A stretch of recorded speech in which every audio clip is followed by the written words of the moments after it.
Detox நேயர்களுக்கு வணக்கம். பாமகவில் ஐயா ராமதாஸ் அவர்களும் அன்புமணி அவர்களும் ஒன்று சேர்ந்தாலும் இங்கே கிரவுண்ட் லெவலில் ஒன்று சேரலை. ஒரு சிலருக்கு இந்த சேர்ப்பு அப்படின்றது வைத்தறிச்சலாக இருக்குதுப்பா அப்படின்னு அன்புமணி தரப்பினர் என்ன பண்ணுறாங்க, அதிரடியான கருத்துக்களை முன்வைக்கிறாங்க.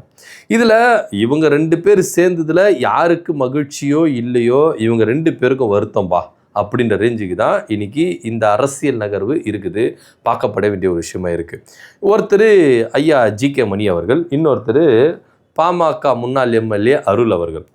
அருள் அவர்கள்லாம் இந்த 2 பேர் சண்டையிலும், அதாவது அப்பா மகனுடைய 2 பேர் சண்டையிலையும் ஐயா ராமதாஸ் தரப்பில் இருந்துக்கிட்டு அன்புமணி அவர்களை எந்த மாதிரி விமர்சித்தாங்க, எந்த மாதிரி ஒரு கடுமையான காட்டங்களை முன் வச்சாங்க அப்படின்றதெல்லாம் நம்ம பார்த்துருக்குறோம். இவங்க 2 பேரும் இணைய மாட்டாங்க, அவ்வளவுதான். ஏன்னா ஐயா ராமதாஸ் அவர்கள் தன்னுடைய மகள் காந்திமதியை உள்ளே கொண்டு வந்தாங்க, அன்புமணி இடத்துக்கு அவங்கள கொண்டு வந்து அடுத்த கட்ட லெவலுக்கு எடுத்துகிட்டு போவாங்க அப்படின்னு கிட்டத்தட்ட எலெக்ஷனில் கூட என்ன பண்ணாங்க, பிரிஞ்சு தான் நின்னாங்க.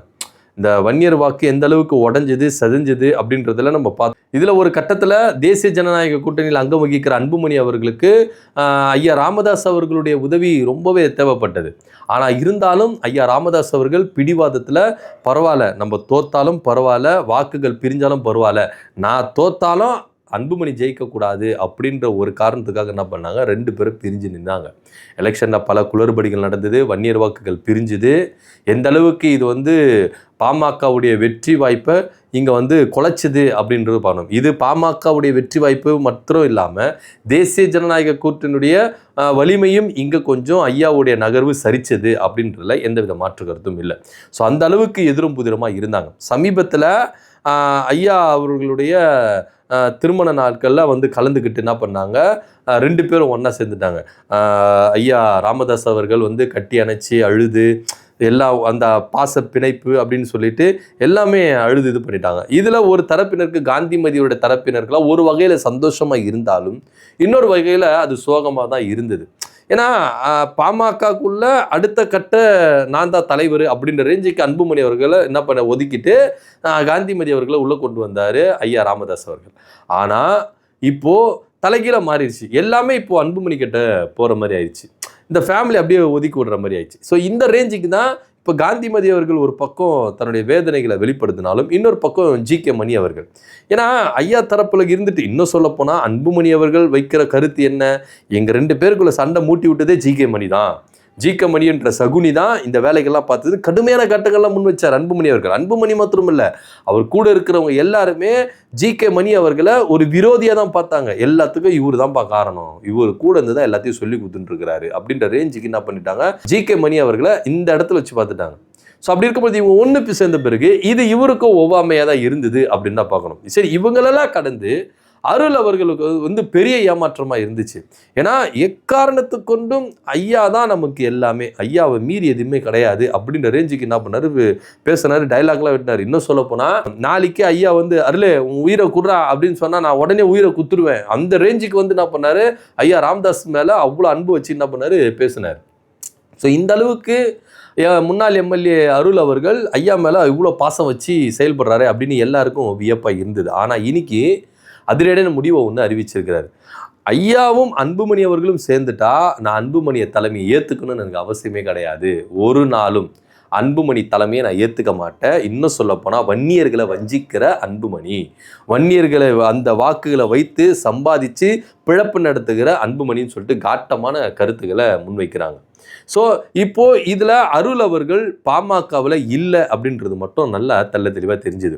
ஸோ இதனால் தன்னுடைய ஆதரவாளர்களை கிட்டத்தட்ட 3000 பேர், வன்னியர்களில் 3000 பேர் தன்னுடைய ஆதரவாளர்களை கூட்டி அதிரடியான ஒரு ஆலோசனை மீட்டிங்கில் அருள் அவர்கள் என்ன பண்ணியிருக்காரு, ஈடுபட்டிருக்காரு. இதில் திடுக்கிடும் தகவல்களை அவர் சொல்கிறார். இன்னும் சொல்லப்போனால் அருள் அவர்கள் ஏற்கனவே தாவேக்காவுக்குள்ளே போக வேண்டிதான். அப்போது அன்புமணிக்கு ரொம்ப க்ளோஸாக இருக்கிற ஜான் ஆரோக்கியசாமி இருக்கிறார்ல, இவரெல்லாம் வச்சு ரொம்பவே என்ன பண்ணியிருக்காரு, தாவேக்காக்குள்ளே வரக்கூடாதுன்னு அப்படின்னு முடக்கு போட்டிருந்தாரு. அவர் சொல்கிறார், அருள் அவர்கள் சொல்கிற விஷயம் இதுதான்.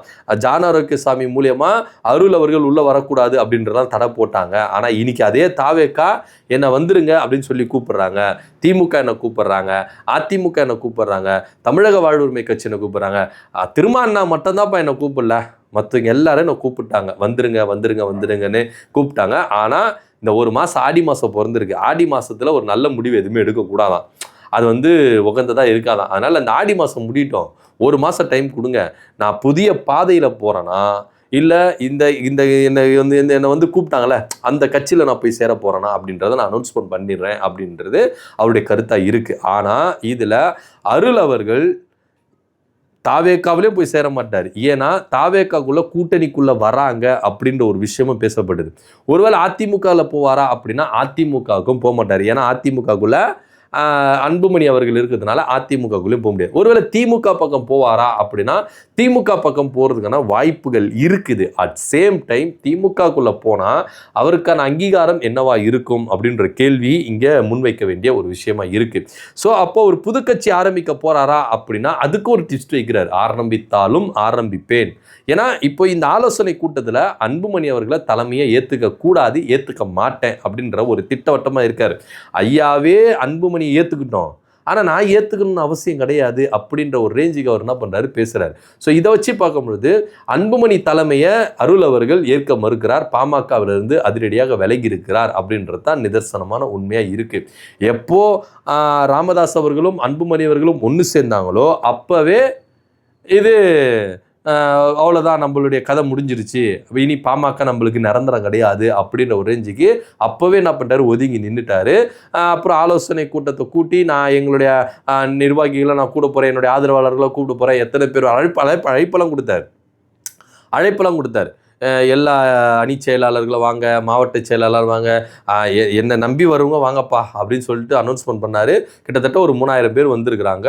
அதில் அன்புமணி தலைமையே ஏற்காதவங்க, இவங்க வந்தவங்க எல்லாருமே அன்புமணி மேலே அதிருப்தியில் இருக்கிறவங்க தான் வந்திருக்கிறாங்க.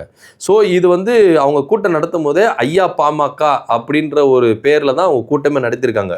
ஸோ இதை வச்சு பார்க்கும்போது புது கட்சி ஆரம்பிக்க போகிறாரு, ஐயா பாமக அப்படின்ற ஒரு கட்சி ஆரம்பிக்க போகிறாரா அப்படின்ற கேள்வியும் இருக்குது. ஆரம்பித்தாலும் ஆரம்பிப்பாருங்க. இன்றைக்கி பாமக அப்படின்னு உடஞ்சி பல கோணத்தில் சதுரி கிடக்குது. இப்போ காடுவெட்டி குரு அவங்களுடைய மகள் தனியாக ஒரு கட்சி ஆரம்பிச்சிருக்கிறாங்க. ஸோ ஏன்னா இதெல்லாம் வந்து பார்த்திங்கன்னா அன்புமணியுடைய எதிர்ப்பு தான். இப்போ அருள் அவர்கள் பிரிஞ்சு தனியாக வந்திருக்கிறார்.